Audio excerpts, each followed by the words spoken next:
Hello everyone, and welcome to the latest update of our global outlook here at the Economist Intelligence Unit. My name is John Ferguson, Country Analysis Director, and welcome to 2020. Today I'm joined by two of our leading analysts, Giancarlo Morelli, an analyst from our Latin America team who's going to be talking about Venezuela today, and John Moret, a leading analyst from our Asia team who will be talking to us about Hong Kong. So there's plenty going on. Welcome to the new year. Welcome to our first video of the new year. But Giancarlo, maybe we can start with Venezuela. We'll just go back a few days as we sit and record this to January 5th. Maybe you can tell us there in Venezuela what events took place. Well, it was a very important day because Juan Guaidó, who's the head of the legislature and the head of the executive, therefore, was looking for re-election. So why is it important, re-election? Because at the moment, what the opposition claims is that whoever has the legislature is therefore the leader of the executive because Nicolás Maduro, the leader of the regime, is therefore a legitimate president. So it's very important to maintain that legitimacy.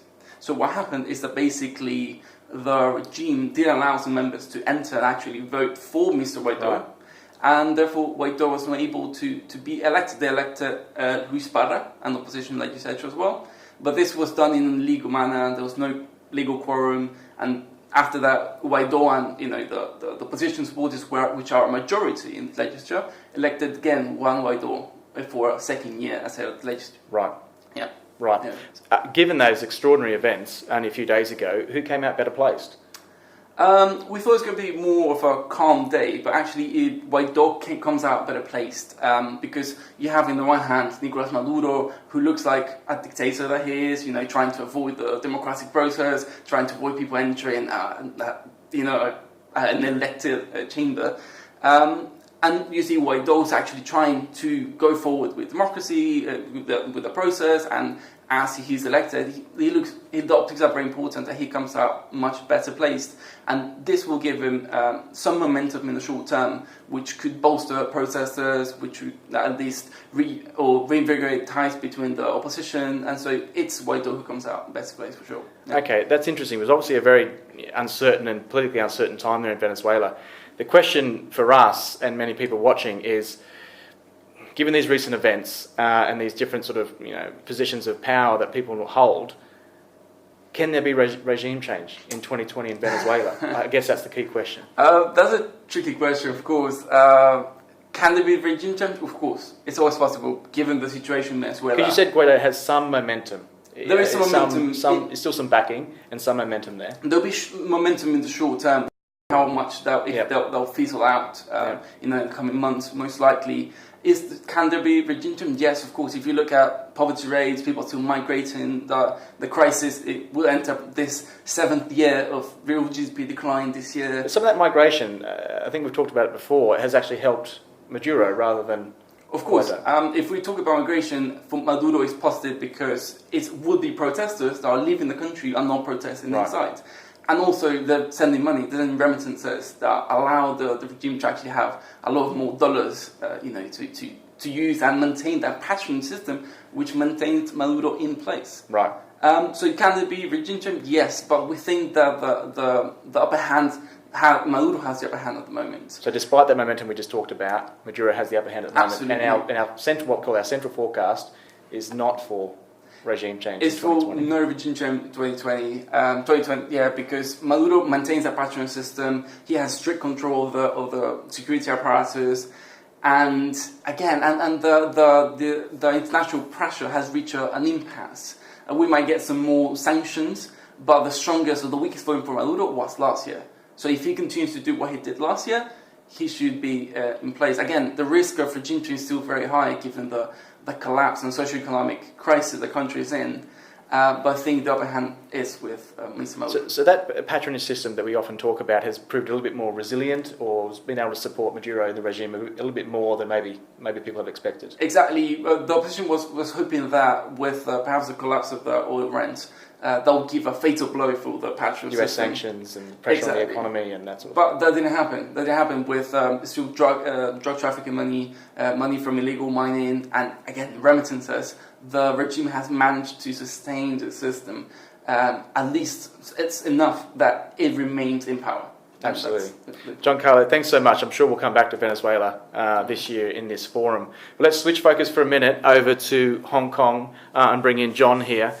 John, we talked about Hong Kong a lot in this setting.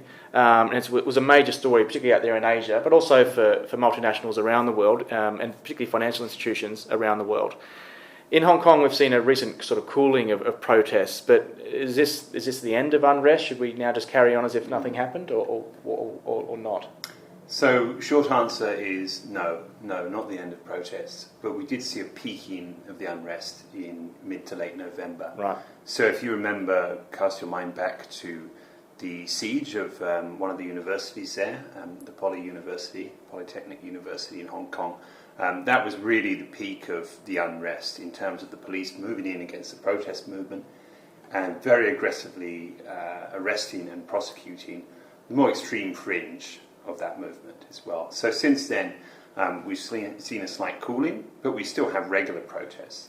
They're just smaller in scale and less violent in nature. But still we're seeing police conflicting with protesters out on the street. We're seeing tear gas being used, and we're seeing vandalism against private property, including any properties linked to mainland Chinese interests, or under the suspicion of helping the government or being against the protesters.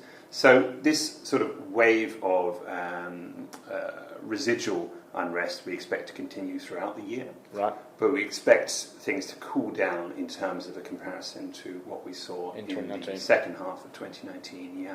Absolutely. Okay, they're very, very interesting. Given what we've seen, what's been the impact on the economy? What's the outlook for recovery there in Hong Kong, economically speaking? So the impact on the economy has been multifaceted. It's difficult sometimes to ascertain the impact and strip that away from other manoeuvres in the global economy because, of course, Hong Kong is a free port and very reliant on merchandise trade. But we've seen a devastating impact on the retail sector in terms of impacting local spending patterns and in terms of having a very negative effect on tourism spending because there's simply no tourists coming anymore. Absolutely. And you should also remember that the vast majority of tourists come from mainland China, and that source has been almost completely cut off as well.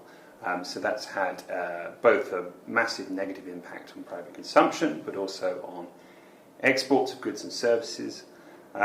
Indeed, we're seeing a lot of companies not necessarily getting out, but stalling investments as well, taking a wait-and-see approach to see what happens in the end and to see if there's light at the end of the tunnel. So that's had a massive impact also on investment too. Because we expect things to continue to cool, though not completely disperse the protest movement this year, we do expect a rebound.